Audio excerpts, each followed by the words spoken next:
man, Grandmaison. Thanks for coming in today, buddy. Man. Okay, I want to dig into a little bit of like your MMA career a little bit. That's because I feel like you got some stories. We're just going right off in that right now. Oh, 100%. I want to dive in. Damn. So, because you didn't start fighting until later, right? Like you weren't like some like 13 or like a 4-year-old karate kid who just decided like you kind of jumped into it almost like you were an adult, right? Yeah, like, I was old, man. When I started dabbling, let's backtrack a little bit. Like for when I was a kid, I always wanted to do karate.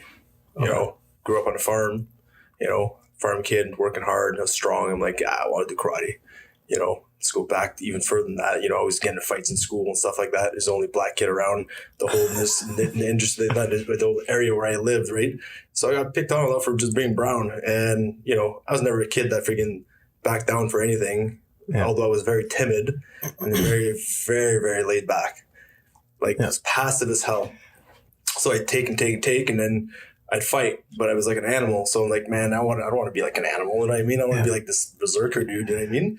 So I always wanted to do martial arts, and I was bugging my dad to do martial arts. But, logically where we live was like literally an hour from Sudbury. So my dad worked, shift work. Where are you at? I went in Hager. Oh, okay. If anybody knows Hager, I actually by, don't blink because you'll miss it. I took an accidental trip into Hager a couple weekends ago. Oh. Yeah, it wasn't. We got lost. Yeah, 100%. Any banjos on the porch? Oh man, it was interesting. Because I was just going to my buddy's camp, and then we were actually supposed to be in like Warren, but I don't know if he either just didn't listen to his like mom's instructions, or if he just like forgot, and then he ended up like turning into Hager, and we ended up just getting lost out in the bush in Hager for a bit. But there's not a whole lot back there, man. No, so like.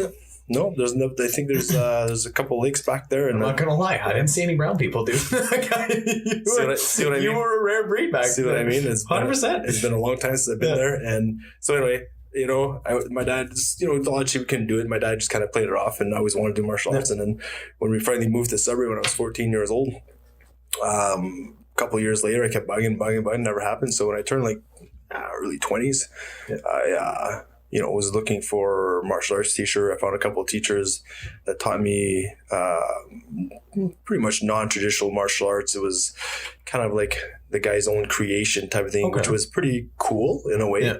There was lots of spirituality and stuff like that. A lot of like discovering yourself. And was it more like an MMA type of thing, or was it more just like a karate-ish? Yeah, it was more it was more like basic kung fu based, more or less, right? Okay. And of course, the guy, like most good martial artists, they modify stuff and they make it their own, right? And my teacher Dave and Cecile were amazing teachers, right? And which was cool. The way that we practiced the art was always outside. Okay. It was never inside a dojo. It was always outside of the earth. The friggin' earth was our dojo. Like wherever we were, nature was our dojo. We trained outside in the mountains, anywhere. So it was kind of like traditionally like kung fu shit. I was gonna say you were on like some old school type of shit right there. Like that's some like movie montage stuff right there. It was like conditioning against trees. Like conditioning your shins against trees, using sticks to condition your shins and your forearms, and and then a lot of meditation. Like near like plants and trees and stuff. That was pretty cool shit, right? So anyway, going from that, and then that kind of fizzled off. I got as far as I could with that, and kind of like, lack of better words, I had to move on. And then you kind of like outgrew like that, or it just wasn't giving you what you wanted anymore. Yeah, let's just say like in a sense, like it was time to part ways in a way. Yeah, my growth was at the point where I couldn't continue that martial art. So did you at that point, like, did you know that you wanted to go into more of like the fighting sport? No. Or were you just like this? No. I'm done with this style of martial art and I want something different. Yeah, it was just time with everybody. My training partner was moving, was getting into his career and stuff like that. My teachers were getting old and they were going different paths and stuff.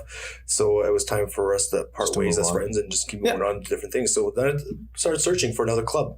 And then, which led me to searching every club in Sudbury, martial art club. I didn't know what I wanted to do. Yeah. I just wanted to. You just knew you wanted to do it. I just want to fight more, right? So anyway, then I come across all the clubs in Sudbury, and I came across Eve, right? Eve shot it. And then walked into the club at Boreal, and it was in the gym, and I just came to watch it. Well, I walked in, looked at it a little bit, and watched Eve for about literally 30 seconds. I walked into the gym, and I felt the vibe, and I'm like, This is the guy. This is the place, man. This is the place. I haven't seen him do anything. He was walking around teasing people. I'm like, that guy's hilarious. Yeah. Right? I mean? Oh, yeah. And then, if you know Eve, if anybody knows Eve, and like he's a big joker and he he's going to weed you out. If you don't have a good sense of humor, you don't belong there, man. 100%. You're just... You got to be able to take a joke. You got to be taking a joke, man. Dry humor, twisted. Yeah.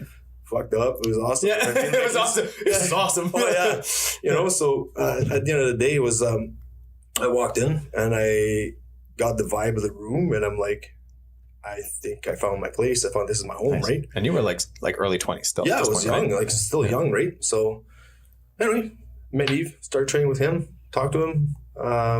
Pretty sure my first training, he punched me in the gut, and didn't like it, but it was pretty awesome. After that, it was pretty show me what he can do, and it went from there. How long did you train with Eve before you decided that you were going to try your first amateur fight?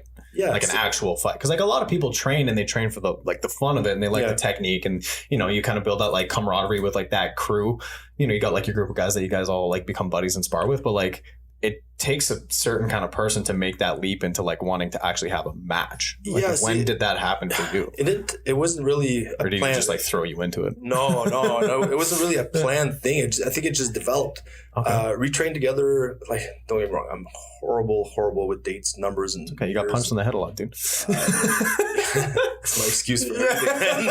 Hey man, it's a great excuse. You can't argue it. It's don't get me wrong. There's ill effects to getting punched in the head, whether you think you're fine or not. You think about it, you realize it a little bit later in life. You know what I mean? Right now, I'm like 43 years old, and I'm some days I'm going to the grocery store. I'm like, why am I going to the grocery store again for? And I'm like, damn, I should have moved my head more. Yeah.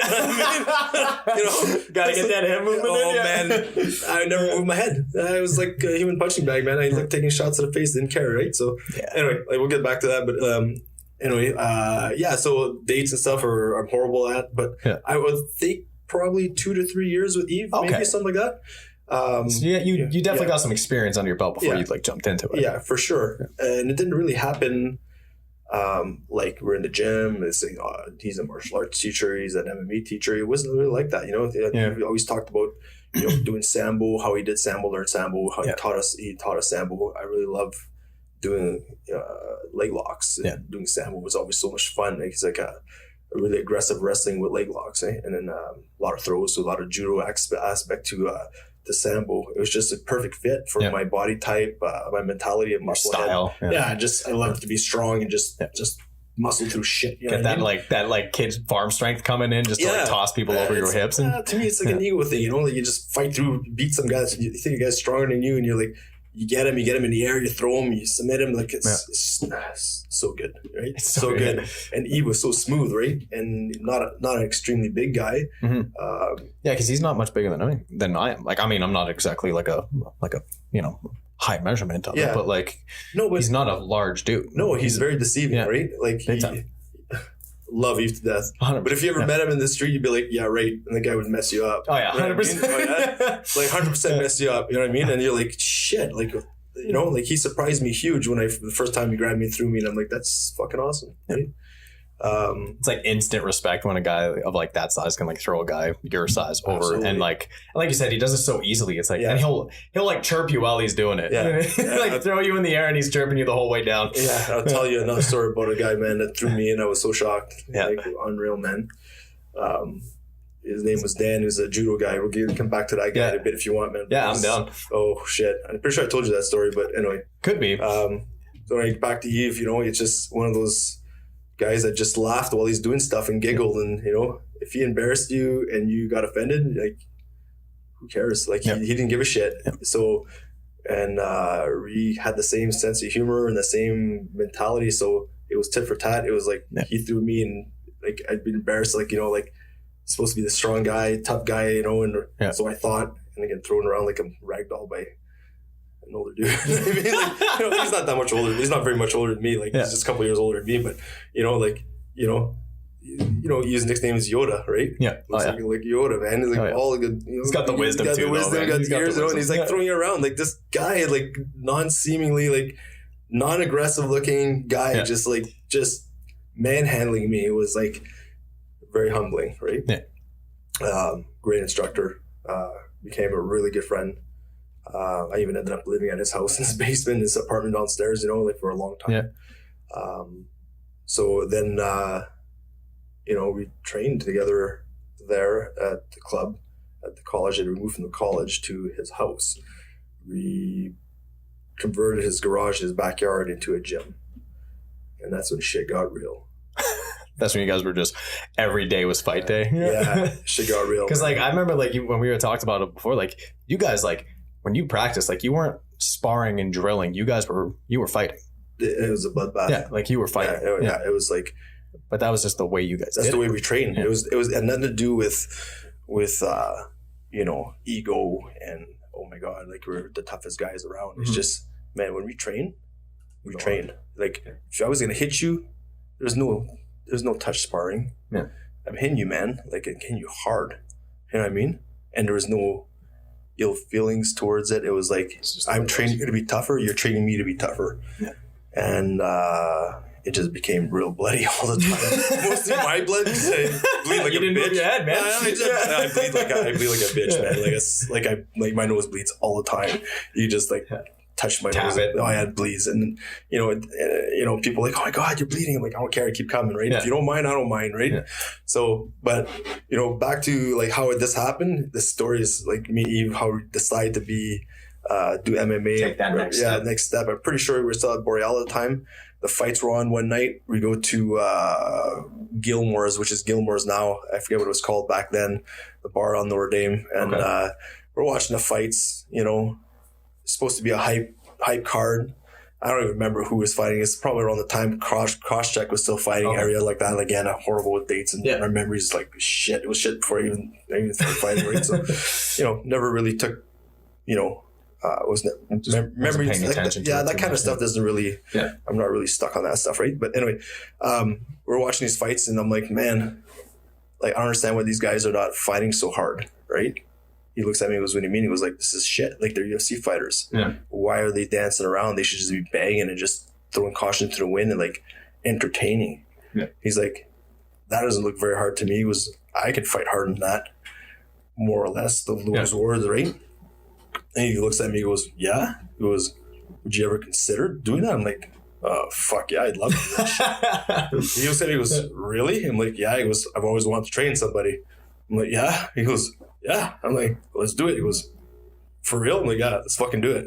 That's awesome. And he's like, all right. Perfect. Just a perfect storm. He was just like shocked that I said, yeah. And he's like, big high five, like freaking hug, like, you know, like, let's do it. And I'm thinking, yeah, we're going to do it. Then I'm thinking, yeah, maybe it'll happen, maybe it won't happen. Yeah. He started making calls, man. Like literally that week, started making calls. You've got the word. Yeah. And we came across this organization in Toronto called Apex Fighting. Okay. Championship. Apex Fighting. Yeah. It was Apex anyway. Okay. And these guys were looking for people to fight in Montreal. I believe it was Montreal. And then so we started training for it. We had like maybe a couple months to train for it or whatever. And I said, okay, well, we got to fight. Let's do it. Pretty excited, right? So I kind of got away from traditional Korean martial arts that he and I were doing. Yeah. And he was did Taekwondo and different styles of Korean martial arts. He was more striking though, right? Yeah, like we did a lot of like you said, you had sambo stuff for like. Yeah, we had sambo. Then he did traditional martial arts, and then we did lots of competition, lots of tournaments, nice. And we graduated from going to tournaments and doing point sparring and getting faster and faster to getting disqualified in tournaments for knocking out people. So I was getting to a point where, you know, a guy would like come in, I do a hook kick and a hook kick and crescent kick, and I roundhouse the guy, fake and roundhouse the guy and hit him in the head and knock him out. And I'm like, I'm getting disqualified again. You know, Dan, you're not supposed to knock out the 13-year-olds. He came at me. Well, he was 13. No, I'm just kidding. Well, 12. Yeah, just kidding. No. Yeah, so it was like one of those things where you're just supposed to touch and you get points and stuff like that. I got point sparring. Yeah, point sparring. You know, and so it's completely different. Yeah. So sometimes, you know, do a back fist and fucking just mark the guy real bad, or he starts bleeding, get disqualified. I'm like, push a guy out of the ring, side kick a guy out of the ring, goes flying in the chairs. You know what I mean? And I don't think this is for me anymore. Yeah, and then I get disqualified for being too rough. And I'm thinking, this is martial arts. People should really be able to take shots. Yeah. Like, when in the fight are you going to touch somebody and it's going to be over? We're not like magical kung fu people movies, right? I want to actually hit people, and I wasn't malicious about it. Just like I want to feel contact. The sport of I want to feel contact. I want to feel like, if a guy's going to hit me, I want to feel it. I want to, like when I train with Eb, sidekick. If he puts a sidekick on me or turning kick, I'm folded over his foot or his leg, and I'm on the ground, like, thinking I'm going to crap my pants. You know what I mean? Like, that's serious. And then you get back up and it's like, try it again. Like, if anybody has been hit by E's turning kick, you know what I mean. It hurts. It hurts a lot, right? So that's what I wanted to. That's what I want to. And that's how you train. Yeah, too. That's what I want to experience all the time, right? And then we progressed from that to more traditional, MMA stuff, and then made that decision to make the to try to fight, get a fight, and so we went from traditional martial arts, point sparring stuff, to more full contact. Mm-hmm. I started to box with a local club here called Top Glove Boxing with Gord Apolloni. And that was life-changing. The boxing, or just taking that next step? The boxing. Yeah. The next step was also with the boxing changed me as a person, as a martial artist. I used to look at boxers like, headhunters. Okay. They're in shape, but I'm like, boxing, whatever, right? Because you were so used to like kicks and blocks and throws. Exactly. And like, what can two hands do? What can two hands do, right? Yeah. A lot. Yeah. Was I ever wrong? Yeah. The biggest mistake I ever made in my life to underestimate a boxer, right? Yeah. There's a reason why they're so good. They got lots of power, man. They drain lots of power, and they're masters at their craft, and like anybody else. But these boxing's on another level, man. It really is. It's mind blowing. Even their cardio is incredible. I use like skipping. Try skipping for 30 seconds, that full rep, when you've never done it before. It burns. Yeah. Those guys skip for hours, and I was like, just a warm up. And I'd be like, I'm exhausted. And then the workout starts, like 20 minutes on the bag, half an hour in the ring, shadow boxing, and then your technique, and then back to cardio, and then crazy stuff, right? And then I realized how inefficient my fighting style really was, right? Not the art, but my style, the way that I stood, the way that I attacked. I was always open. I got beat up in the boxing club. Got beat up hard. It was very, very humbling. And then I started learning.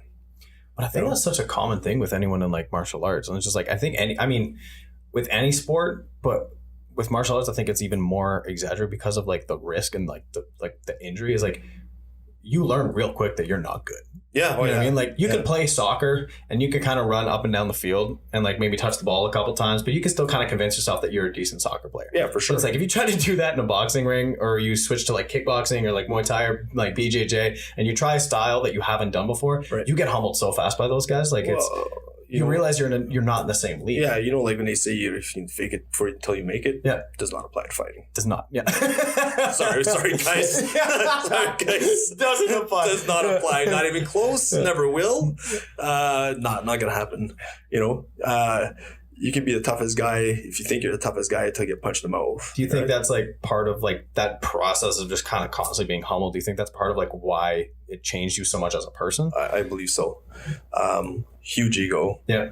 Like I said, growing up on a farm, being basically a musclehead. Everything that I ever did was heavy, lift harder. Yeah. Bigger object to move, just try harder, move harder, get stronger, right? It's farming, man. Yeah. And I've always been a strong kid, and that's the way I freaking dealt with everything was, be a musclehead, man, and just bully through shit, right?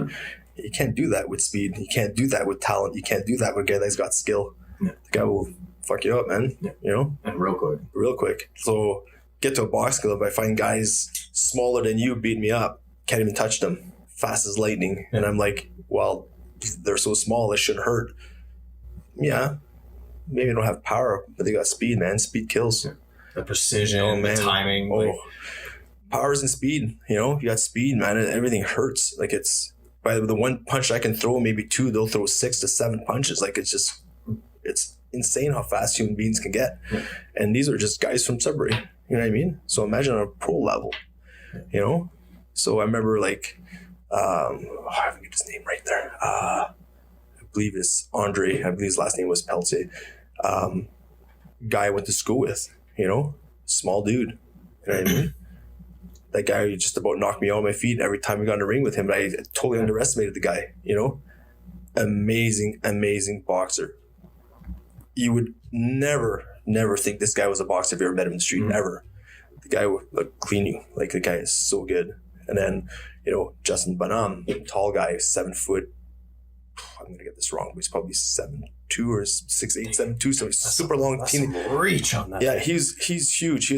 Anyway, numbers are off, but he was at least 6'8". Tall. Like, real tall. Skinny guy. And he would hit me from across the ring, but he was like, his muscles, his style was like elastic. He was so springy, it was unreal. Like, if you ever heard him on hitting the bag, you would think somebody's beating the bag with baseball bats, but like at rhythms that you can't even understand.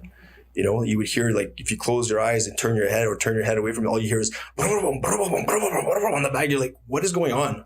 And you turn around and this kid just beating the bag, and the bag is like denting and like unreal.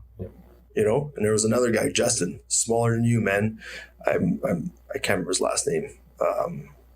Starts with a K, I believe. I can't remember. I think it's a Finn name or something like that. Okay. But I can't remember his last name. But that guy, oh yeah, the guy was faster than anybody I'd ever seen.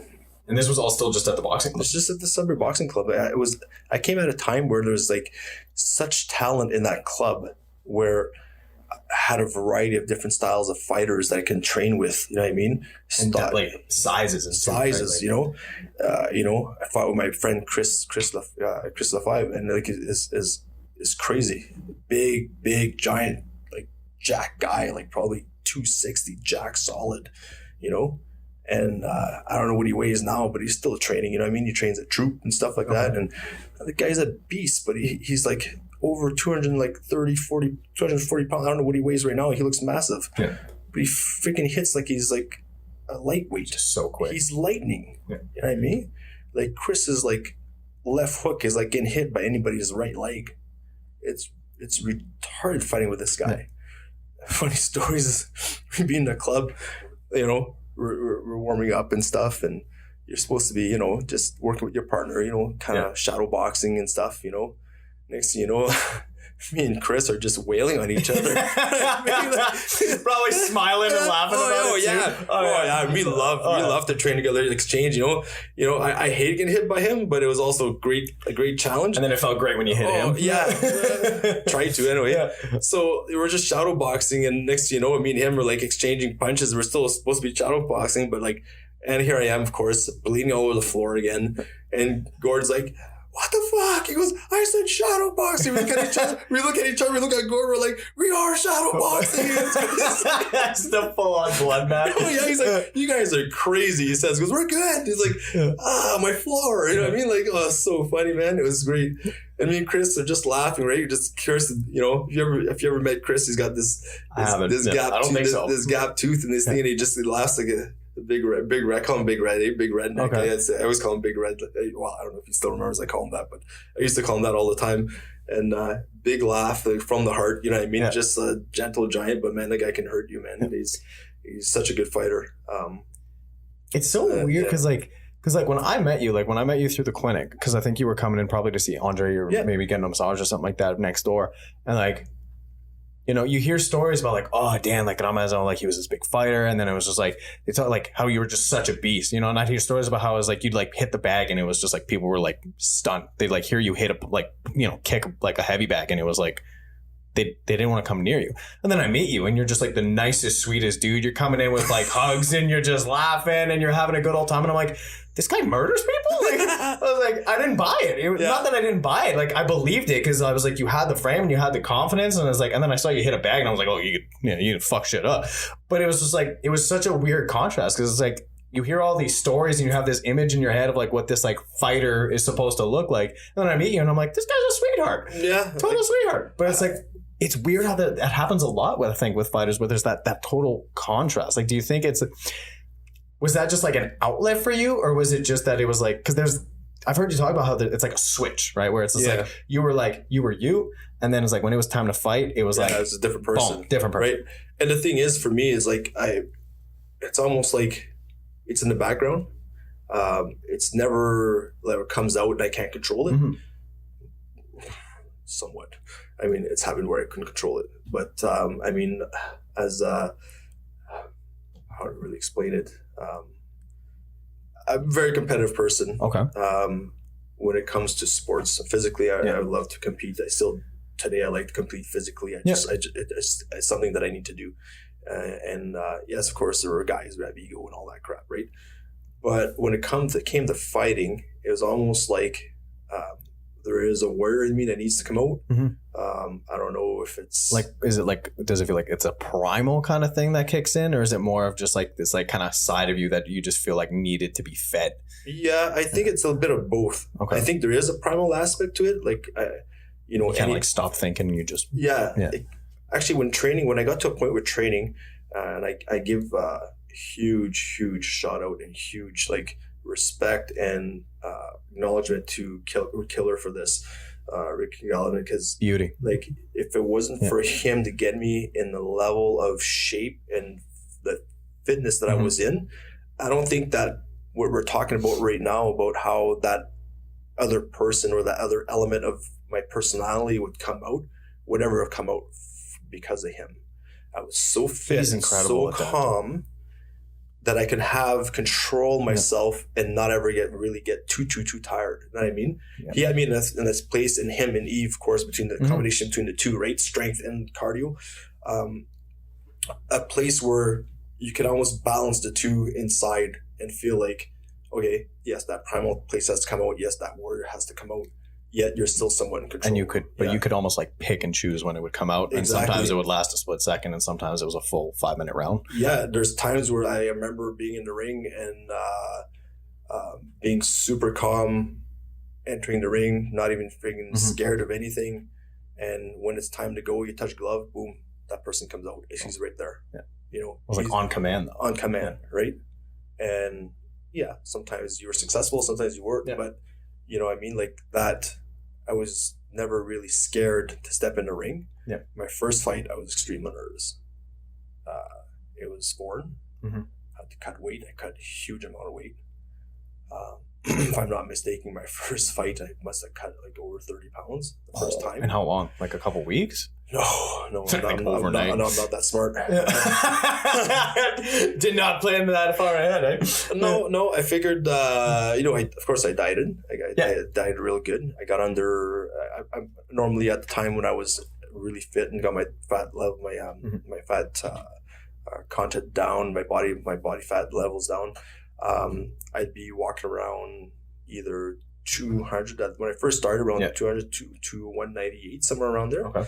And then I started to diet a bit harder, cut down more, and I would get down. I think my first fight I got down to like 195, maybe 193, and I'm like, I gotta cut down to 170. Damn. Yeah. So you had to cut like over 20 pounds. Yeah, and we knew how, but we didn't know much. We were so green, and like we didn't know. It was like learning as you went. Yeah, it was the first experience, right? Yeah. So, of course, hit the sauna. That's how it's done, right? Suck all the water out, man. And I did it, but it took me a little over 48 hours to do it. What's that recovery like? Because like I don't know what it was like when you fought, but like I don't know if you remember, but like that first fight, like when you cut, how long do you have after that cut and you weigh in until the actual fight? Because that's a big concern. I think now they're getting better with, especially with higher competitive leagues of MMA and like UFC is like you see that they don't. A lot of fighters are not making that big of a drastic weight cut, right? But it's like it's almost like you have your weigh-in and then the next day is your fight. Yeah. Like, was it like that with you? It was. So fucking awful do you feel when you go into a fight? Well, after cutting 20 pounds of water. Let's put it this way. I cut over. I stepped on a scale. I was overweight. I was about 171-ish, and I had to cut a little bit more. So this is the story how this happened. I started cutting weight in Sudbury. Didn't quite make the weight, so I started when we got to Gatineau. I started cutting some more weight at the hotel. To the point where we had to get to the venue. I believe the venue was probably around 1 o'clock in the afternoon, and the venue was at Hard Rock Cafe. And I can tell you where it was. I don't think so. I remember because I don't remember the ride there. Damn. So I got to the point where I'm cutting weight by the pool in the hotel. Eve has helped me out. I can no longer be in the freaking sauna. I'm done. I'm ready to pass out. Pretty weak. So there's lawn chairs at the pool, right? And I'm laying on these chairs and laying down. I'm like really weak. I'm like, hey man, I think this is it, man. I gotta pee real bad, right? I think it's gonna be it. Like I'm so weak. I'm like, I gotta pee, man. So I get to the washroom. I go to pee. I'm like there's nothing. Literally a brown drop came out. Like blood came out. I was like pissing mud. Literally pissing mud. Yeah. And I'm like, oh, this can't be good.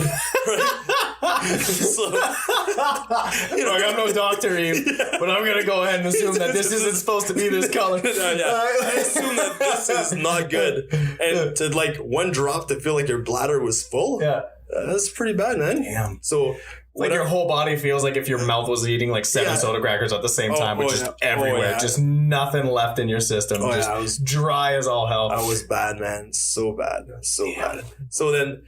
I get back to the chair and I'm like, man, I'm so tired. Like I'm so weak. So I'm like, check the scale. I'm like, oh, okay, well, hopefully we have to go. So I'll go there and I'll bring my sauna suit and I'll skip or I'll do jog and squat till I freaking make weight, right? So I was there like 171, man, like so close, right? Damn. And cause they allow a pound, I was like just a little over, right? And then oh man, so I freaking get there. Check the weight, check their scale. Their scale is different than the scale I was using. I'm like, how much? By a couple quite pounds. A bit, like half a pound or so, right? And I knew I had nothing left. So I go by the pool tables. I start skipping and I'm like, now I'm getting weaker and weaker and I'm skipping and trying to stay as focused as I can, right? And so he goes, okay, man, it's your time to get on the scale. So I get on the scale and I weigh in. I'm like, I'm too heavy. I'm like, oh. I look over, I'm like, that's it, it's happening. I like pull my boxers off. Right there. I didn't even hesitate, man. He looks at me, I look at you. Dude, like, you didn't have enough water in your system to even think that decision through, man. No, like you were just dropping. It just happened, man. I look at these persons, ring girls are there or whatever. Like, you give her a little wink. The typical ring girl shit going on, right? I'm like they take the towel and I'm starting to take them off. I just take them off and put the towel in front of me. The ring girls are right there. I look over like I don't even remember if I did look over enough, but I'm like, I probably didn't care, right? So anyway, I get on the scale and I make weight, man. I'm like, yeah, this like of course then I'm like, fuck yeah. I'm the man. I'm like, this was planned and everything. I'm like, yeah, I was never gonna miss this. I was never gonna miss this ever. In my mind, I'm like, Jesus, if I miss this, it's like so close. So horrible, right?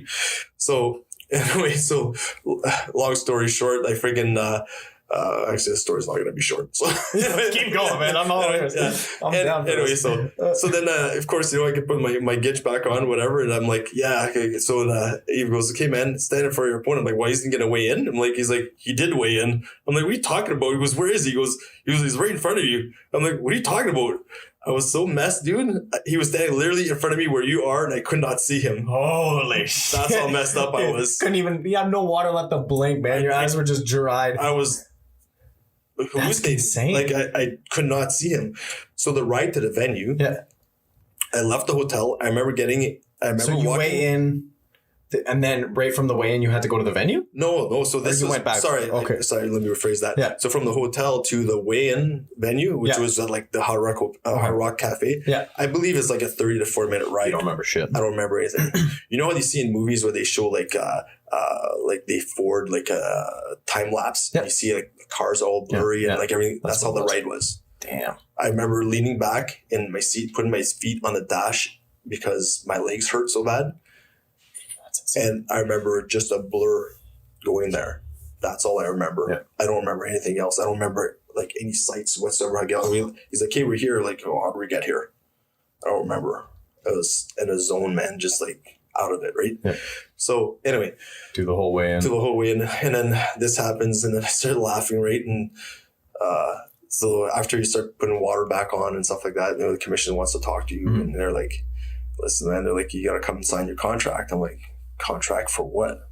They're like, so you can get paid? I'm like, I'm getting paid? I'm like, I'm getting paid? He's like,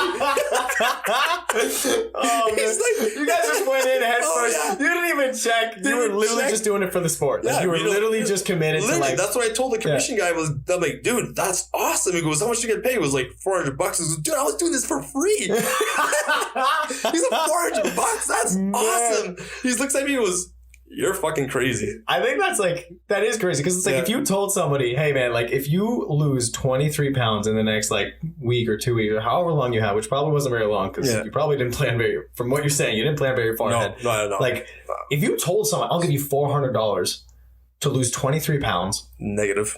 Get as dry as a piece of sandpaper and then go in and possibly get the shit kicked out of you for 15 minutes. Yeah. Somebody would look at you and go, for $400, there's no fucking way in hell I'm doing that shit. That's right. You were going to do it for free. I was good for free. I love that. I wanted into absolutely love it. We wanted into the sports but that was so bad. Just how bad you wanted. Oh yeah. Even I wanted into the sports so bad. We were so green. We had no clue what was going on, man. Like, we thought we had shit together, man. We get there, we're like, what? Nobody knew anything about a contract. Like, wow. Like, I don't know if Eve knew. Eve knew, man. He just wasn't going to tell you. Exactly. Yoda was pocketing the green. Maybe he knew. I had no clue, man. I had no clue whatsoever. Don't remember. I remember signing a contract. I'm like giggling. I'm making $400, man. That's like, awesome. oh yeah. So yeah, it was crazy, and the fight didn't go so well the first fight. No, but, I mean. We both. I mean, I won, but I mean, really, it wasn't what I planned it to be. How so? So while the first, this is how green we were, man. Like we, go in, you gotta wear a cup, you can do all your shit. You know what I mean? Like even my first fight was like, Did you forget a mouth guard? Yeah. No, dude, I was kidding. No. Seriously. God damn. We went shopping when we got to Gatineau. We went shopping for gear, like bought shorts. I didn't have shorts. I bought like a hockey cup. You know what I mean? Like hockey mouth guard. You know what I mean? Like like you guys didn't plan this. No, you were like shock doctor. Yeah. Shock doctor. Yeah. That's what I wore. That's man. What you had. That's what I wore, man. First fight, man. Not even a real deal. Like it just still went in and kicked some ass. Oh, I wanted it. It didn't matter. Yeah. It didn't matter, man. And so I fought this guy called Nick Castiglia from Ottawa. Super friggin' awesome dude. Like what a nice guy, man. He was like I think he was top of their class in I think it was Gracie Jiu-Jitsu out in Ottawa there. And he is definitely their top guy in their class, their club there. And what an awesome dude. He was a class act, but he was a big boy, man. Like I had to put on my weight back on in like less than. Well, actually, the fight is probably like 28 hours later. Okay. So how much weight do you think you put back on? I didn't quite get back up to 200. I think I was like probably 193, 195. When you went for that first fight, are you still like drowsy and dizzy from like cutting all that weight? Or did you feel, or maybe just like the adrenaline kicks in, you don't feel shit anymore? The first fight, I think it was literally the adrenaline was pumping. It definitely was weak. Yeah. But it didn't matter at this point. Yeah. I didn't care how weak I was. I didn't care about anything. Except fight. There's another aspect that was going on at the time, but I tried to focus, right? Mm-hmm. So of course, Nick. It looks like Nick had been training MMA a little bit longer than me. Obviously, touch gloves. He throws the jab. Kind of dance around a little bit, throws the jag and throws an inside leg kick. 15 seconds into the fight, his foot goes up my quad. Moves the cup over and crushes me hard, like shin, like man. foot and shin right in the friggin' groin, man, like hard. Like he crushed me and the cup pinched me, and dude, it was bad. It was so bad. I don't think I ever felt I haven't kicked that hard in the groin in my entire life, like so bad. This guy hit me so hard on the inside of my thigh, and I was like, I want to die right now. You didn't even have any water left in your body to absorb the impact a little bit, man. And it's funny because that's when the animal instinct kicked in. Really? Right? Yeah. Do you get? Did you get like time to like kind of like recover after that? Because I don't know if that was a rule back then. Yeah, it's the rules at 5 minutes, right, to recover, right? Okay. So I'm on the ground. I'm like, oh, this is not good. 15 seconds. This is not good. This is not good. I've never felt this before, right? Yeah. It hurts so bad, dude, like so bad. So I'm on the ground, like moaning, like like someone who Peter Griffin, right? Someone who just got kicked in the nuts. Yeah. So I'm like freaking. The ref looks at me and goes, "You have 5 minutes to recover." I'm like, "Hey, good." And I goes, I'm gonna need that. Yeah, I goes, I'm gonna need some time. He goes, "Let me know when it's 3 minutes." Let me know when it's 3 minutes. I should be pretty good. He goes, "Okay, take your time. Take your time." Yeah. He comes back in like a minute. He goes, "You ready?" I'm like, "Has it been 3 minutes already?" He goes, "No. You like it's only been like a minute." I'm like, "Oh fuck!" I'm like, "Look, give me 3 minutes." Why are you rushing? Yeah. So I'm like trying to fix myself, and then and then I look over and he's standing in the corner, and I look at him and I look at him and I'm like, how am I going to do this? You know what I mean? How am I going to do this? This hurts so bad. And, the bikers were there, of course, all in the front row and stuff like that. And I hear some guy in the crowd goes, you stop faking, you fucking pussy. And I'm like, I get up and I'm like, who the fuck said that? You know what I mean? I'm like searching for this guy in the crowd. Of course, I can't see who the hell it is. Still, yeah. I know what direction it came from. So I get so mad, and I'm like, I look over and I change my focus onto him, and I look at him. I'm like, you're fucking dead, right? Like this. That's the first thing I said. You're fucking dead. This is to the guy you're fighting. Yeah. Okay. That's the first thing I said, and I don't know why. Like I just got mad, right? Yeah. No, I was no longer in control now. Like I just no longer in control. I just lost it. Like I couldn't think anymore. I'm just like, that guy pissed me off. Whoever said that in the crowd pissed me off. Time to go, right? And, nothing against Nick. Freaking awesome guy. I would never, ever say ill things about him. But in that moment, that's the first thing I said was, you're fucking dead, right? And so I thought that would be the case. So when I go to touch glove, I go to step forward, I can't feel my legs. I'm literally paralyzed from my belly button down. I can't feel anything. I can't feel the floor. I can't feel my legs. Like I know I'm walking, but it feels like I'm floating. Nick throws a few shots, takes me down. Just basically goes in for the shot, but grabs me around the waist and just wrenches my spine. Okay. And just basically just pulls me down, right? And I just went down like a bitch. Yeah. He gets on top. No legs. No legs. Gets on top of me. He's got instant full mount. Didn't even contest his mount, his pass. He just climbs, just mounts me like nothing. And that's when I realized I'm in trouble. Yeah. I know nothing about jiu-jitsu, not like that. Mm-hmm. And he proceeds to beat the shit out of me for 2 rounds. So you're just surviving at this point. I'm surviving at this point, right? So surviving for 2 rounds. Yeah. So at this point, I'm scared as hell. Can you feel your legs by the time you get to the 3rd round, or are you still wobbly? No, at this point, I survived for the 1st round, full 2nd round. And you're just mad. I'm still mad, but I'm literally still in survival mode, and I'm still in that animal instinct kind of mode. And Eve's talking to me in between rounds, and I'm he's telling me what to do, and I don't think I even hearing it's registering. Yep. But I don't think I even cared at that point to put the plan in action.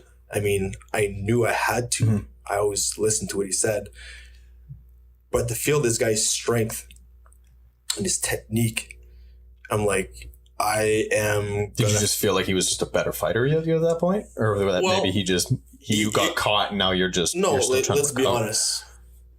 Nick was way superior than me by all aspects of fighting. He was a cardio machine, strong as fuck, technical, hit hard. Jiu-jitsu was blew my mind. Yeah. That's when I knew I was a very at the infancy of ground game. I had none compared to him. I had 0 ground game. Yeah. The guy's a stud when it comes to that aspect of fighting, or all of it at that point, right? Yep. So you're almost feeling like out of your league at this point. Oh, absolutely. Yeah. I'm like, what have I done? Eve, I think we made a bad decision. But it take the 400 and let's go.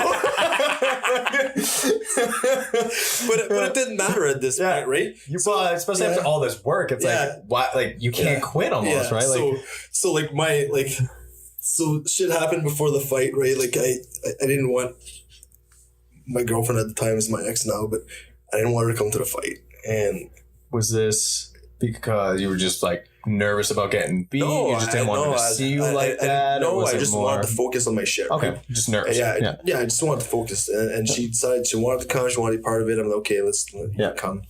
So I take off before, right? And, you know, while this is happening, before the fight, there's all kinds of things happening. I want to give her a ticket, and she wasn't there. So I was a little just distractions. Yeah, distraction, right? So while this has happened, she's like 2 rows or the front row from me. She's crying. I look over, I'm on the ground. I'm not there getting beat up. And I look over, she's fucking crying. I'm like, what the fuck are you crying about? I'm fucking getting beat up. Did you not see the shot in the nuts? I'm like, we can't celebrate after the fight even if I wanted to, girl. You're sitting there crying. Oh, yeah. She's crying. Like, she's worried about me. I get it. But I'm like, what the, like I said, you know, I'm like the asshole inside of this point, and I'm like, what the fuck are you crying about? I gotta feel my legs. My nuts are crushed. I'm getting beat up for a solid 2 rounds here. Like, I don't think I even hit the guy. You know what I mean? I don't remember hitting him. I just don't remember hitting him. I remember him taking me down and beating me up for 2 rounds. You know?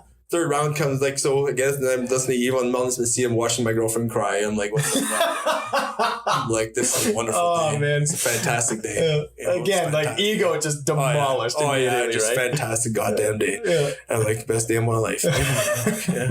So anyway, but I'm here, right? Yeah. I'm in the ring, and this is actually happening. Can't give up. Yeah, there was never a second. Give up was not an option. It was not, even part of my vocabulary. Yeah, you're just not that kind of guy. It never come across my mind. It didn't matter how much pain I was in. Yeah. It never came across my mind. Not even one time. Yeah. And it was like, this is happening and this is going to go to the end, whether I get knocked out, whether this guy beats the crap out of me, I'm finishing this. Didn't matter. Didn't care. The good thing about getting knocked out is you wouldn't have had to watch your girlfriend crying over you again. No, it makes me put a quick end to that shit. Yeah. I don't know, man. Until she comes in the ring to pick your ass up. So she never listens to this podcast. Not that I care. But anyway, whatever. Anyway, so bell rings. Eve gives me, if I recall, probably easily gives me like, you can do this type of thing, Like, I'm like, yeah, man, let's do this. Gives it the Yoda talk. Yeah. So now I'm starting to actually feel my legs a little bit. Was this a 3-round fight? Yeah, it's a 3-round fight. Yeah, starting to feel my legs a little bit, and of course I'm feeling a little bit confident. Same thing happens. Takes you down. Takes me down. Starts beating the crap out of me. Like, what am I doing wrong? Right? Cannot get him off the mount off me. My technique sucked. Like I couldn't. Everything I tried, these guys like a wet blanket, man. It's just maybe my technique was okay, but this guy was that much better than me. You know what I mean? There's levels. Yeah, just levels. Yeah, he's insane. So he's on top, and he freaking starts beating on my head, and dropping elbows and huge punches to the face, and I'm like, yeah, I don't care. This doesn't hurt, right? And then he throws almost like an overhead, but he's on top of me, so kind of like a shot to the side of the head. He hits me in the temple. And I felt my whole left side go numb. And I know this is like probably mid-3rd round. Yep. And I'm thinking to myself, if I don't do something, this guy's going to knock me the fuck out. Mm-hmm. And I do not want this. Something came across me. I got mad. I bucked, rolled him over. Now I'm in his guard. And I started dropping punches. Man, I took a deep breath. I'm like, in my head, as awful as this sounds, murder. Yeah, I don't know. Like, I swear to God, this is part of me that scares me sometimes. But literally, I thought to myself, I want to fucking crush my fist through your skull. Like I was visualizing my fist crushing his skull through the floor, like hitting the floor, like crushing. That's all I want to do is just crush his skull. And I'm like, I'm throwing huge punches, and he's moving. And I'm hitting the mat like, bam, he'd move, like, bam, he'd move. Bam, he'd move, and I'm just missing his head like this. I'm like, that's it, man. Switched it up to an elbow, hit him with the elbow, caught him good side of the head, hit him with another right or a left, and all I seen is his arm go like this. He's out, Stiff. man. Stiff, rigor mortis, man. He's out. That fun boy strength comes back. And of course, like ref pulls me off, or I don't know if he pulled me off or I just stopped. I don't remember the recall all that much what's happening. All I know is I hit him with the big elbow, hit him with one shot. Got pulled off. After literally breaking my hands, like you still see my knuckle to this day the way it is. That's from my first fight. Look at the difference, right? Damn. That is from the fight with Nick. I crush his knuckle. You're not supposed to punch floors, Dan. Yeah, right? It didn't matter to me. The focus was, ever since the movie Driver? Yeah. Well, basically that's what I wanted to do to him, right? That's how my brain was working. I was survival, right? I am not stopping until this guy goes out. And to you, it really was like a life or death. Yeah, I was surviving. Yeah. I was 100%. The guy put me in a situation where I've never felt like that before, survival, right? And that's, to show how good he was. Much respect, right? Yeah. And as a great competitor and guy got up after the fight, and I got up like yeah, this was meant to be, now I'm like fucking yeah, this is it, right? So like this was the plan, but it wasn't. I got beat up hard, man. You're looking at your tears of joy, baby. Tears of joy. Another 30 seconds. He that would have been it. Oh yeah, it would have been it. If it wasn't for that punch that made me feel all numb and I got scared, I'm pretty sure he would have put me to sleep, right? Either knocked out, he would have choked me out. The guy was strong as hell, right? So anyway, right after a fight, big hug, guy starts talking to me, became really good friends after. Now you're buddies. Yeah, super good friends. Guy was such a nice guy. We talked after their fight, and we even hung out after and like had drinks together and just kind of, good conversation. And, it was just a sport. That's when I realized, these guys are just like me. Like there's no difference. Not everybody's has this rivalry. Not everybody feels like, they have to, hate the other guy. There's no hate, man. There's no hate. Like these guys are awesome. I mean, I've had a couple guys I didn't like at all. Yep. And, maybe a few names at some point. One in particular, just one. But yeah. But that wasn't the reason you were fighting, though. No, you just did it because it was it was the sport. I'm not a guy that would go chasing for a fight. I hope not, because you would murder people then. I don't know. I don't think I don't have that in me. I'm not. No, that's what I mean. Like if you were, like if that, if you weren't you, with the skill set and the strength that you have, like, you could fucking hurt some people, man. But like, do you think that being humbled and like, because you said it like a couple times, where it was like every time you'd almost like take that leap to that next level, it's like you almost feel like you're starting over. You are, right? You pretty much are. Yeah. It's like you feel like you get to a certain point, you're like, oh, okay, I'm ready for that next stage, and then you hit that next stage, and it's just like it's like going from like you're trying to go from like kindergarten to first grade, and then all of a sudden you realize you can't spell your name, and you're like, oh fuck, I'm gonna have to work on this shit. Yeah, like it's probably gonna happen to me in a couple years from now. So. I hope not. I'll help you a little bit, but like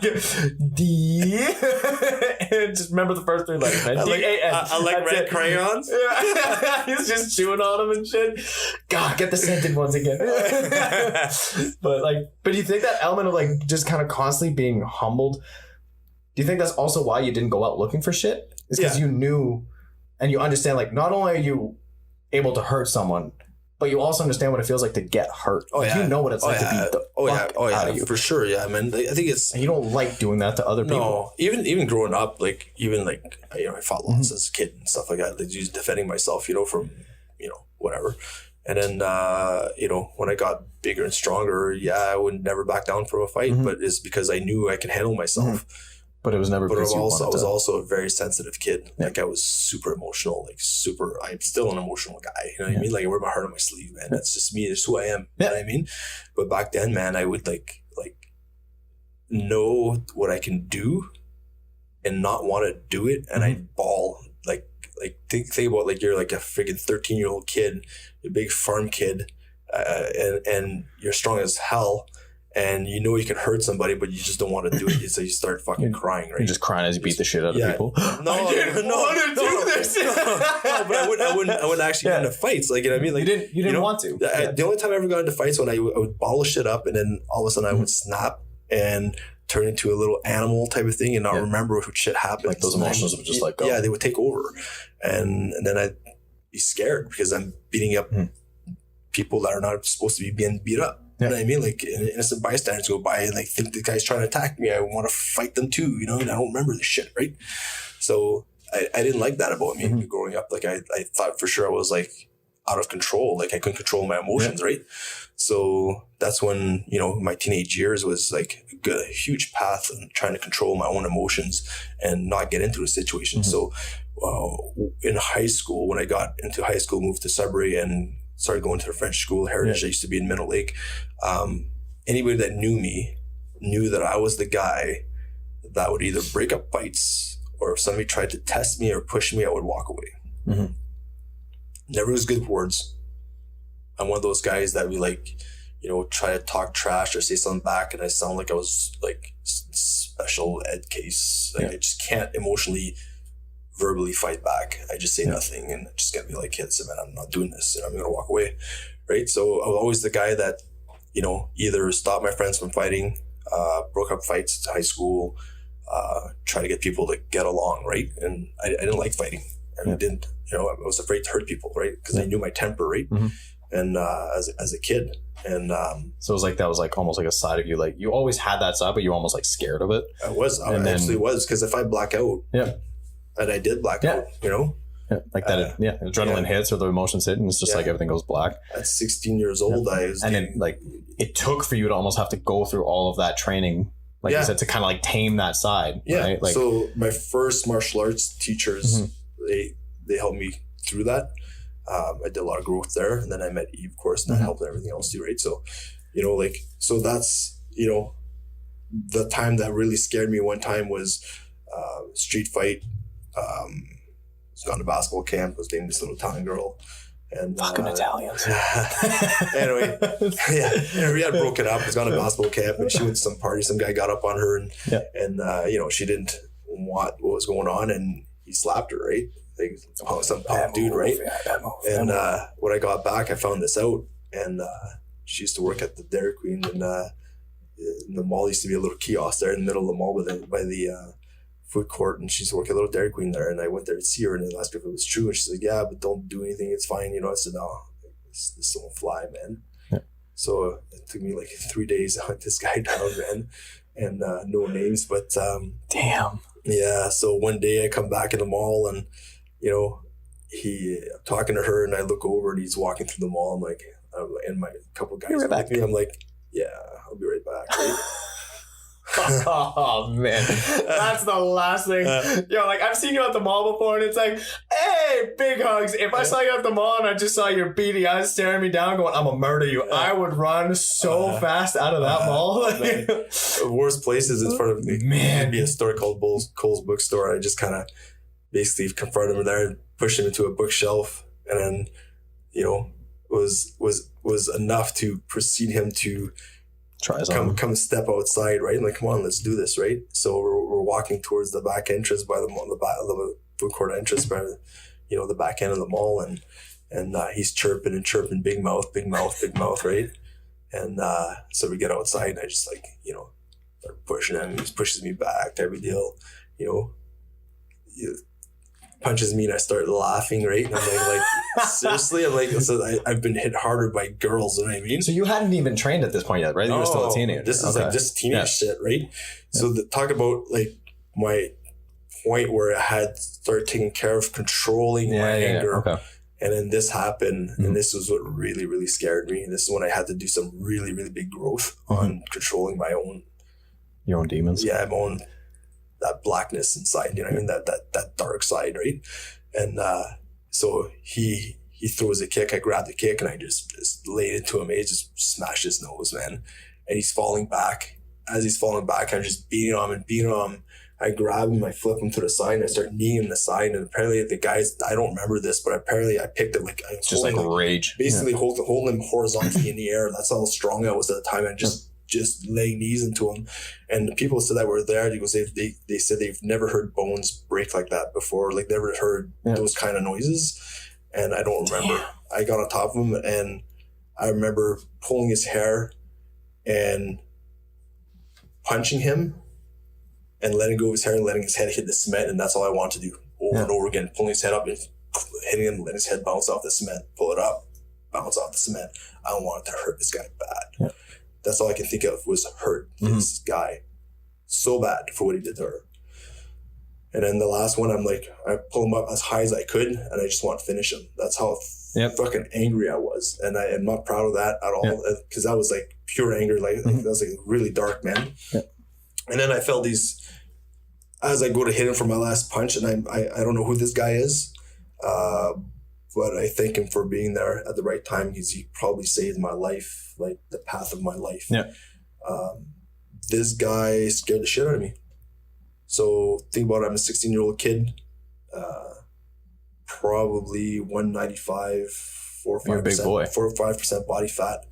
Like I was, straight, 2 years from being out from a farm, still jacked. You were Kimbo Slice before Kimbo Slice was Kimbo Slice. Dude, I was 16. I was strong. Yeah. I was a strong kid, right? I have no problem saying that. I was a strong kid. Yeah. And this guy puts his arm across my shoulder, underneath my armpit, and he starts crushing my chest. And I'm like, I can't even throw a punch. And I'm trying to throw a punch. I'm like, what's happening? I don't even realize this guy's like this arms around me. And next thing you know, I feel my chest being crushed and my feet are off the ground. I'm like, what's happening? Like, this is new. Yeah, exactly. I'm like, now I'm like a child in some guy's arms. Yeah. And he's crushing my chest. He's like, I'm a police officer. I'm off duty. I can charge you right now. You need to stop this right now. And my first instinct is like a little kid having a fit, trying to wiggle out of his arms, right? So, let me switch my strategy here real quick. I know what he hasn't seen before. He hasn't seen me trying to do the worm out of his arms exactly. before. You ever see a kid have a temper tantrum? Oh yeah, try to wiggle out of their just arms? do this weird little. Yeah, exactly. Yeah. So idiot. I try to wiggle like a little kid out of his arm, and all I can hear myself is like he's crushing my chest. Oh, it's hard, man. You can't even breathe. I can't breathe. Like I can't expand my chest anymore. I'm like, well, this is not working. So he goes, you need to stop. He goes, I'm like, I'm cool. Humble. So now I come like I'm no longer angry. Yeah. I'm like I need to stop because this guy's gonna just like flatten me, right? Yeah. I'm like I'm cool, right? So he goes, are you sure? I'm like, yeah. So he lets me go, and I turn around, this giant of a man. I don't even know who this guy is. I've never seen him ever again. Okay, you have never seen him before. Never seen him again. Never seen him again. I've never seen him in this town ever. I don't know who the guy is. Don't know why he was there, if he was a cop or not. I don't think he ever was. But dude, that guy was strong. Scared enough to scare the shit out of you. Yeah. So then he lets me go, and I look over. This guy's on the ground, and his eyes are rolled back in his head, and he's drooling everywhere, foaming at the mouth, and I'm like, holy shit, this is not good. Now his friends are trying to pick him up. He can't stand. He's making all kinds of grumbly noises. He's not he's not really conscious. Mm-hmm. I'm like, oh my God, I hurt this guy bad. Yeah.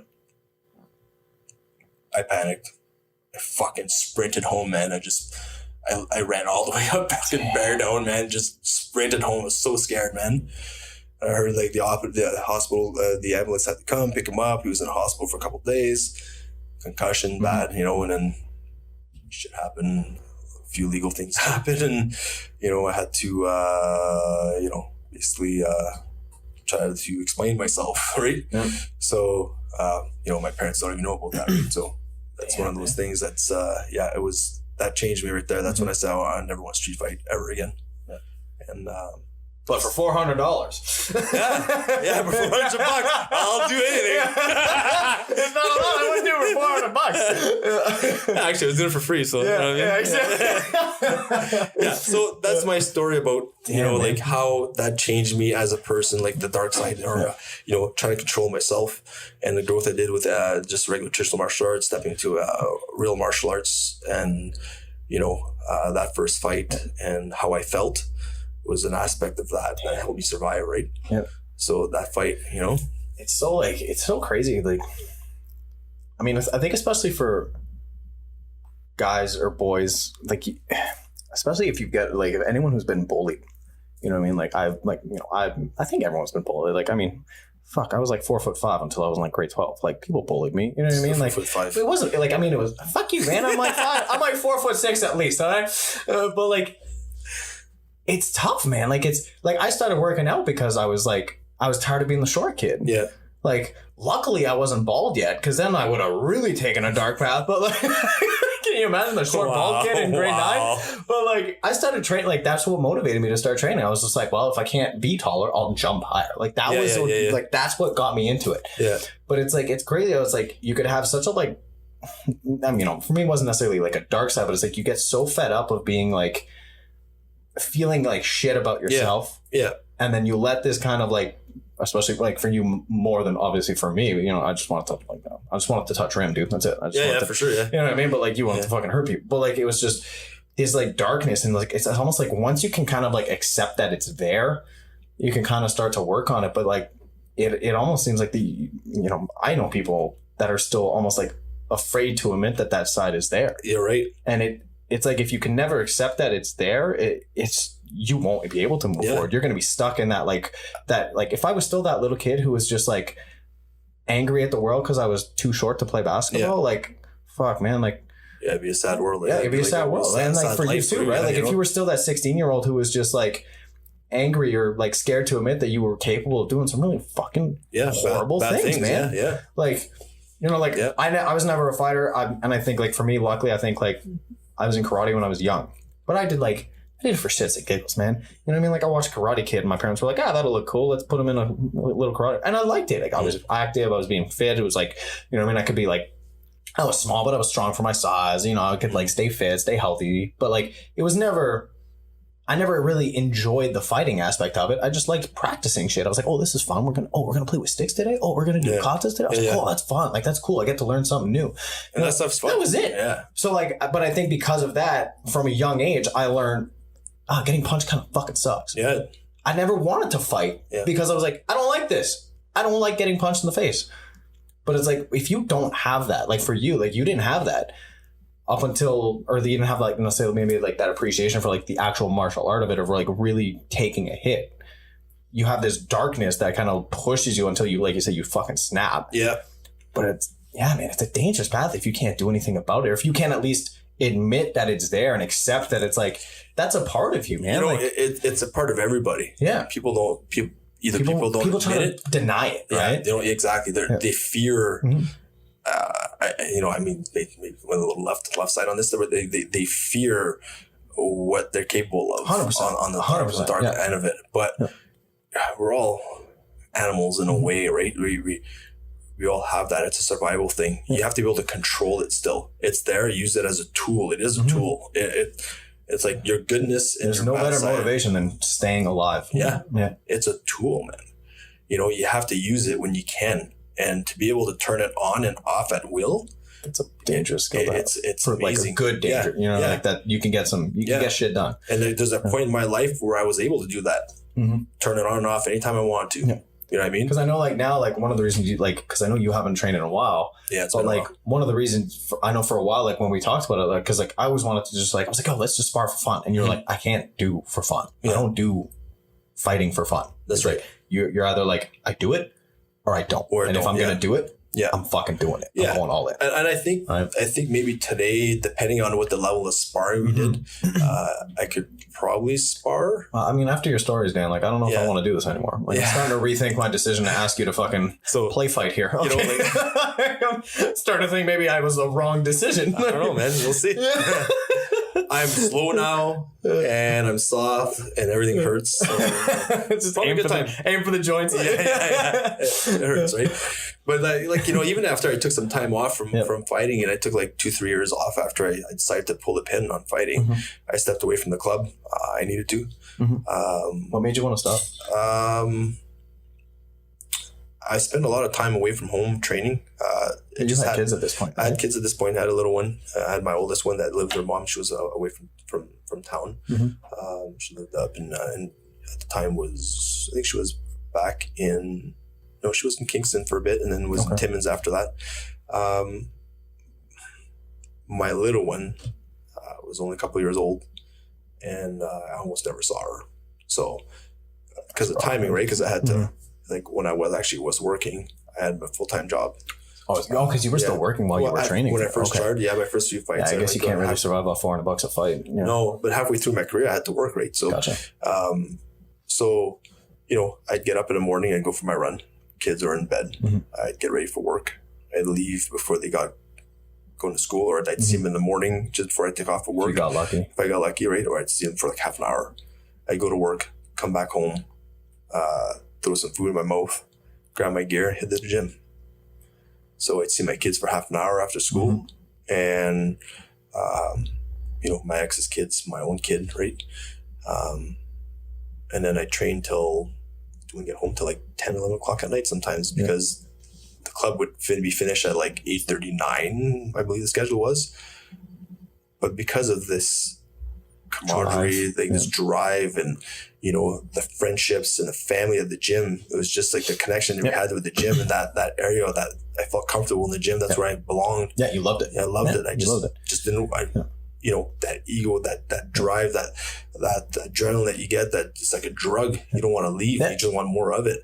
And we get home till 11 o'clock at night sometimes, and to me it was like diving to a really good book. Yeah. Not that I read, but I mean, coloring book. Yeah. Good coloring book. Really good coloring book. Do you see how much I stayed inside the lines this time? We'll see in a few years. But let's do the analogy. Get into a good book, and you start really getting into it, and you start flipping pages, go to chapters. Next thing you're almost done your book, right? To me, with that gym was my book. It was knowledge. It was the more that I stay there, the more questions I ask, the more that we fine tune a technique. I said, okay, well, I encountered this. What happens when this happens? What would you do? Like, you know what I mean? Like, and me and Eve would just roll, or other fighters would stay, and we'd just go through some shit. I get sucked into it. And then next thing you know, you're talking and going through scenarios, and it just never ends. Yeah. And you look at the time, you're like, oh shit, I gotta go. Yeah. And that was my life. And that's one of the reasons why I said, it's either I do or I don't.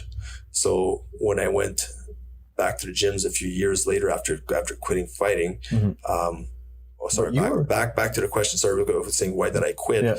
I was gone all the time, and halfway through my career, actually, I almost at the end of my career, there maybe 2 or 3 fights left. I would get home and my kids would look at me and be like, "Oh, you're here." I'm like, "Oh, that's a hard feeling, dude. I'm dying here." Yeah. I'm dying. I love these kids, and they're looking at me like, "The fuck are you?" Yeah. Come give me a hug. I'm like, they'd be like, my own kid, right? Okay. I'm like, shit, that sucks. And that's on me, 100% me. Yeah. Don't worry. My ex asked me all the time to balance training and family. I just couldn't do it. That's on me, man. You know what I mean? Like, I couldn't do it. I was addicted to training. I was learning. I was getting good. I gave myself 4 years to put my name out. And if I didn't do it in 4 years, that was it. I'm moving on, right? And it was almost at that time that the 4 years was almost up. And I had that feeling, and I'm like, I can't sacrifice my kids for. Did you have the option of going further with it? I think if I wouldn't have had that feeling with my kids, if I would have like refocused and said, okay, listen. What's more important? I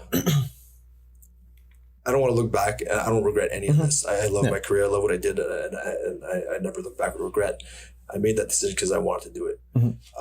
But if I would have been less emotional, like I said, wear my heart on my sleeve, if I was less emotional, then I would have looked at it and said, okay, listen, this is happening, right?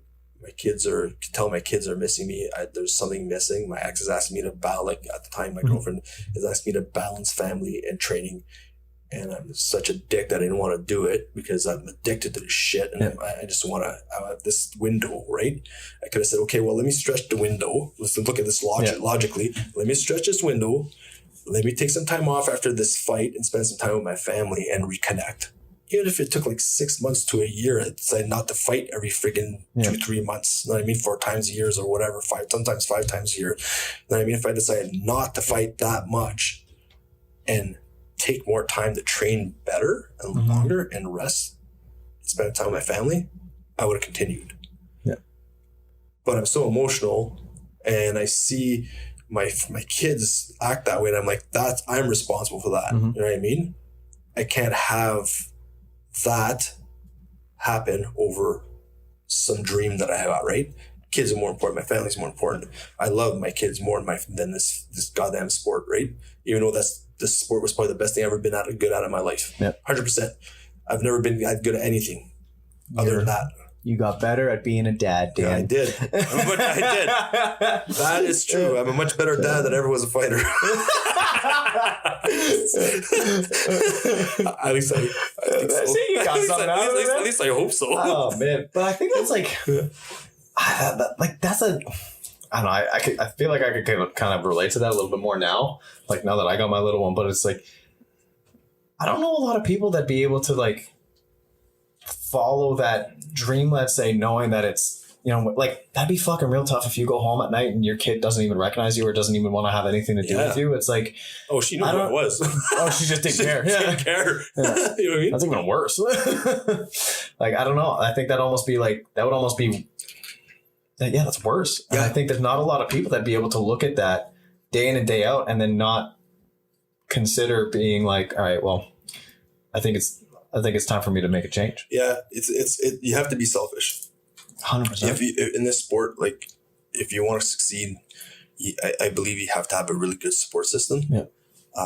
If you have family and you have, you know, a wife, girlfriend, whatever, you have to have a really, really, really good support system. They have to believe in you.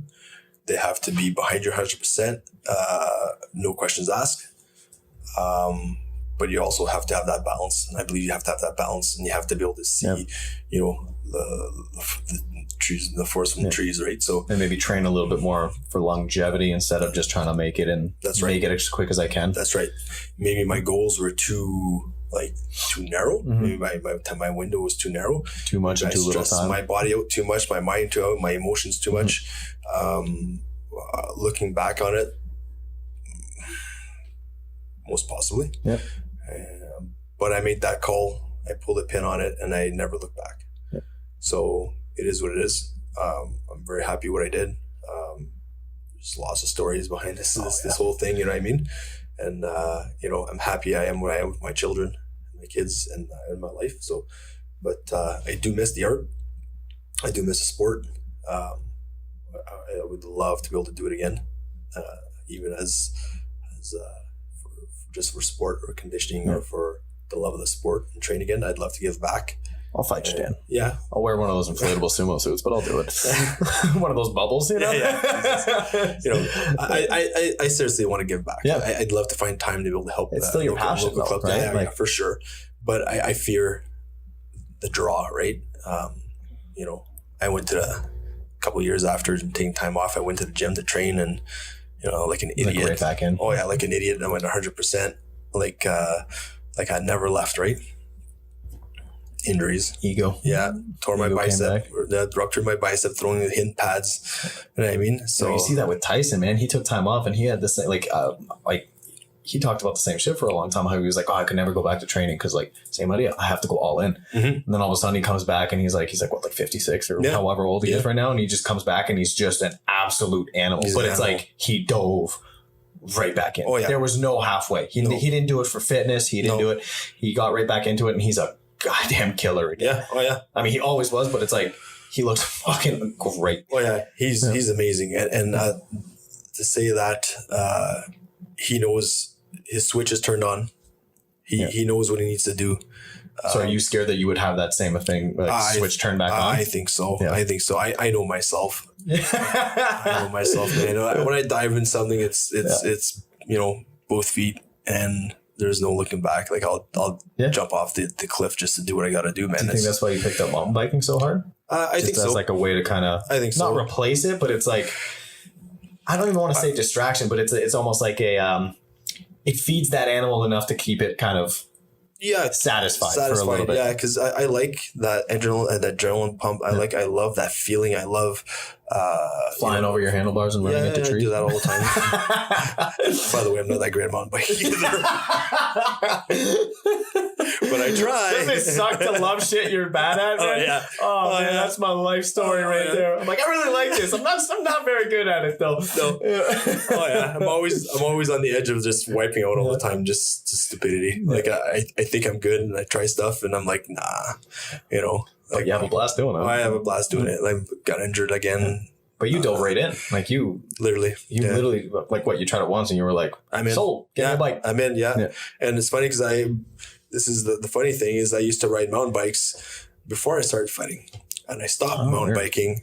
To fight because I didn't want to get hurt because I had dislocated my shoulder mountain biking actually when I was training traditional martial art with Eve. So I was riding bikes. I was doing traditional martial arts. I dislocated my shoulder doing stupid like 5.5 to 6 foot drop. And I messed that up. Like, of course, thought it was better than I was. And I went over the handlebars and like a dummy, I hung onto the bike the whole time and dislocated my shoulder when I landed. Instead of, I could have just 5 feet. I could have jumped off that and landed on my feet, but no. There was a much safer route you could have taken. Oh, exactly, right? Just dump the bike, but no, it's too stupid. Hang on to the handlebars, right? And this guy never said I was smart, right? So anyway, but your life story can be summed up as like, what's the smart decision? I did the opposite. Exactly. Yeah. But I had a good time. Oh yeah. So when that happened, I said, like if I'm gonna ride bikes, I'm gonna fight. I probably put the bike away for a while, right? Yeah. So I did that. I trained for a long time, and then recently my good friend Darwin just kept begging me last year to get back into biking. He had been bugging me for years. I'm like, I don't have time for that. I gotta work and other things, right? Even though I wanted to do it. And then he finally convinced me last year. He goes, hey, just jump on one of my bikes, go for a ride. Yeah. Right away fell in love with it. I'm like, why did I stop doing this? Yeah. You know what I mean? Like pretty much everything else that I do in my life, like I walk away from the gym for a while, I come back, I feel great. I'm like, why did I stop doing this, right? Yeah. Life, right? But then anyway, I got on that bike and I'm like, shit, I want one, right? So and then I rode his bike for a couple months and then found my own and then saved up the pennies. Yeah, saved up the penny, bought my own, and then just recently I just bought a new one. So pretty happy about it. And it feeds that part of that adrenaline. You get adrenaline junkie kind of. Yeah, you got to go fast or go hard, and it's challenging. And I'm not getting punched in the head, but sometimes I do land on my head. But you're not supposed to do that. That's not supposed to happen all the time with mountain biking. I think the goal is to stay on the bike, Dan. Yeah. Could have fooled me, man. Yeah. I end up on the ground lots. It's okay. I get to see you more often when you come by the clinic. I'm like, oh shit, had another good ride. Oh yeah, big time. Another crash. Yeah. I'm back. Yeah, okay. But I don't know. The only part about that is healing. My age is not healing so fast anymore, but I don't care. I don't think you ever did. Yeah, I don't care. Just if I get hurt, that's on me. Got to be better next time. Just, be smarter. Be better. Maybe go slower. I don't know. It's like I think with like mountain biking and fighting and like, I mean, even like some of the shit that I do, like a lot of it is like, I think any sport. I mean, you're gonna have like. Ego's going to drive you to want to be better. Yeah. But it's like, I think the people that get really good at their shit are people that are willing to have that ego, but learn from it when it gets bruised. You know what I mean? Yeah, for sure. It's like, I think I'm great. Not that great. All right. Yeah. Let's not take that and bitch about it and complain about it and just try to make excuses to why it happened. It's like, okay, just be better. Yeah, right? For sure.